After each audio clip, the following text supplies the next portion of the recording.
मंडळी, तुम्हाला जर साबुदाण्याची खिचडी खाऊन ॲसिडिटी होत असेल, तर उपवासाला असा छान कुरकुरीत डोसा एकदा नक्कीच बनवून बघा. त्यासाठी 1 कप वरईचे तांदूळ आणि पाव कप साबुदाणा 4 तास भिजत ठेवला पाण्यामध्ये.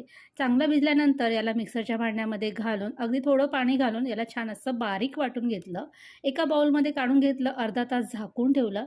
अर्ध्या तासामध्ये यासोबत खाण्यासाठी भाजी आणि चटणी करून घेतली. आता यामध्ये चवीपुरतं मीठ, थोडासा खायचा सोडा आणि अर्धा चमचा साखर घालून छान असं मिक्स करून घेतलं. खायच्या वेळेला डोसे अगदी गरमागरम बनवायला घेतले. डोसा तवा ठेवला, गॅसवरती गरम केला छान असं. त्यावरती तूप किंवा तेल घालून घ्यायचं आणि मस्तपैकी हे बॅटर 2 पळी घालून घ्यायचं. गोलाकार एकाच डायरेक्शनमध्ये डोसा छान असा पसरून घ्यायचा.